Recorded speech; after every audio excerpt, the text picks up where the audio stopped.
عمرك تمنيت تقدر تتحكم في حلمك، تغير فيه اللي نفسك فيه، تصلح مشكلة أو ترجع حاجة زي ما كانت؟ تخيل بقى إن الحلم يفتح لك باب، مش بس تعدل فيه، لأ، تدخل جوه دماغك نفسه وتواجه مخاوف عمرك ما قلتها لحد.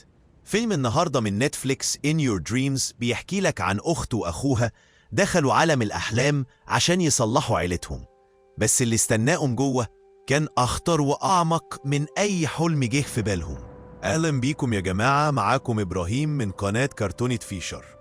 النهاردة جايلكم بفيلم أنيميشن حقيقي من النوع اللي بيضرب في القلب، مش مجرد مغامرات وألوان، لأ، فيلم بيكلمك عن العيلة، الخوف، الجدعنة، وإزاي ساعات الطفل بيشيل هم أكبر من سنه بكتير.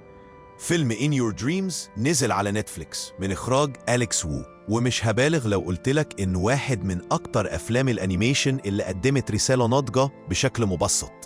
فجهز بوب كورن واقعد رايق، وهات ورقة وقلم لو بتكتب سكريبتات زيي، علشان هنغوص لحد آخر العالم، عالم الأحلام.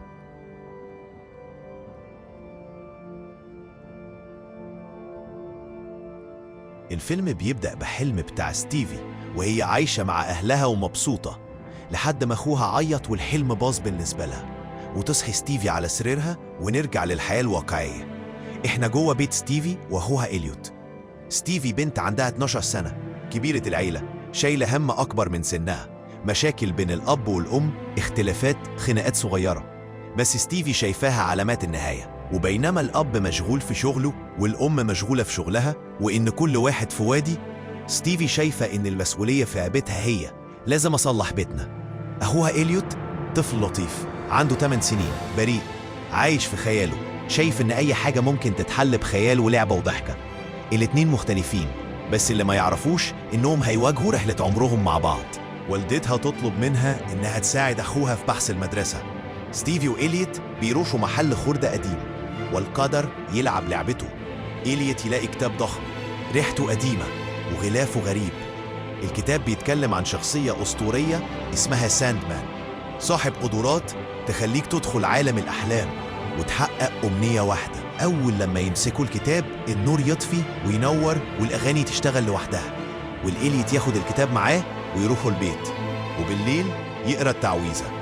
وستيفي تتريق على أحلام إليوت الخيالية وإنه عايز يبقى عنده عضلات وقوة خارقة، وهو يسألها أنت بتحلمي بإيه؟ فتقول له عايزة أوضة لوحدي. وأول ما يناموا السرير يتحرك ويطير بره الأوضة يلف بيهم، وكل ما إليوت يقول حاجة يلاقيها بتتحقق، وبوم، الاتنين يبقوا في عالم الأحلام لأول مرة. ومرة واحدة بعد ما كانوا هيقعوا الاتنين يصحوا من النوم. بعد ما يصحوا يلاقوا والدهم والدتهم بيتخانقوا، فستيفي تاخد الكتاب وتقول التعويذة، وهوب بقينا جوه عالم الأحلام. الألوان أفتح، القوانين مختلفة، والمدن معمولة من خيال عيال صغيرة. تلاقي ستيفي نفسها في نافورة من الحلويات، ومرة واحدة تلاقي أخوها معاها في الحلم. إيه ده؟ جيت منين وإزاي؟ يقابلوا هناك شخصية مهمة جدا، بالوني توني، لعبة زرافة محشوة، صاحي، وده يبقى لعبة اليوت القديمة. وستيفي بتسأله إحنا إزاي نوصل لساند مان؟ فهو جال لها الطريق، ولكن الطريق فيه خطورة وهي نايت مير. زي ما في أحلام في كوابيس. المدينة اللي كانت كلها الألوان وأكل حلو فجأة كله تحول لسواد رهيب وسحب تغطي المدينة. الأكل الجميل اتحول زومبي ويهجم عليهم، وبعدين يصحوا من الحلم. بس ستيفي لسه مخلصت، عايزة ترجع تاني، وإليوت يقول لها أنا مش هنام تاني، لكن ستيفي تطلع السلحفاة بتاعته وتدوس عليها فينام، بس والدهم يدخل عليهم فيصحي إليوت وتفشل خطة ستيفي. اليوم اللي بعده والدهم خدهم مدينة ملاهي ويشتكي لها، بس طبعا إليوت لازم يدخل في الكادر ويبوظ اليوم. يروحوا البيت وستيفي باين عليها الزعل، وتقرر إنها تخش عالم الأحلام تاني وتقنع إليوت إنه يخش معاها. ويقرر الاتنين إن هما مهما حصل مش هيصحوا، لكن كل مرة يناموا يشوفوا كوابيس، فإليوت يخاف ويصحيهم. لحد ما في مرة الاتنين مسكوا إيد بعض ويظهر ضوء، وإليوت يتخيل نفسه بعضلات وفعلا يتحقق حلمه. ومرة واحدة إعصار كبير يشفطهم، وصوت من جواهم بيقول لهم اصحوا، بس يحاربوا نفسهم. ولما يفتحوا عينيهم يلاقوا نفسهم في مكان كله رملة، والرملة دي تتحول ذهبية وأشكال، ويطلع لهم قلعة من تحت الأرض تطير في السماء. يطيروا للقلعة وهناك يقابلوا ساندمان، ويبدأ يشرح لهم الأحلام بتشتغل إزاي، وبعدين يصحيهم ساندمان. يلاقوا نفسهم جوه البيت وباين إن العيلة اتصلحت، والدتهم ترجع البيت وتتعامل مع جوزها حلو ويغنوا والدنيا ماشية زي الفل. ولكن يشكوا إن في حاجة غريبة، المكان مترتب، اللعبة ريحتها اتغيرت. يتخانقوا تاني ويكسروا المراية ويلاقوا نفسهم أصلاً جوه حلم. ساندمان بيحاول يقنعهم إنهم يفضلوا، وإنهم لو فضلوا هينسوا كل حاجة ويفضلوا نايمين للأبد جوه حلم مش بيخلص.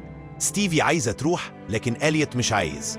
الاتنين يشدوا في بعض لحد ما أليوت يصحي لوحده، ينده على والده ويروحوا بيها للمستشفى، بس هي نايمة. جوه حلمها تبدأ تفتكر أليوت أخوها، فتحاول تطلع بره الحلم بس مش عارفة تطلع، ومرة واحدة أخوها لاقيه بيفتح الباب ويخش. بنعرف بعد كده إزاي أخوها وصل لهنا.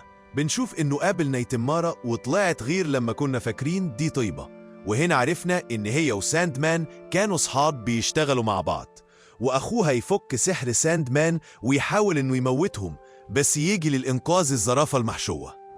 ويعدين ستيفي تاخد زمام الأمور، وبعد ما خلاص كان فاضل تكة وساندمان يكسب، نلاقي أبوهم وأمهم دخلوا الحلم، ومع آخر حباية رمل يقدروا يرجعوا كل حاجة زي ما كانت والعيلة تتجمع من تاني. لو وصلت لحد هنا يبقى أكيد الفيلم لمس فيك حاجة. فيلم In Your Dreams بيورينا إن مش لازم كل حاجة تبقى كاملة، وإن الخوف ساعات بيكبر جوانا بس، وإن العيلة مهما فيها مشاكل وجودها في حياتنا أهم بكتير من أي حلم مثالي. لو عجبك الفيديو اعمل لايك واشترك في قناة كرتون فيشار وفعل الجرس عشان لسه جايين بحواديت وأحلام وأفلام أحلى من كده بكتير. واكتب لي في الكومنت لو حلمك تحقق أمنية واحدة هتطلب إيه؟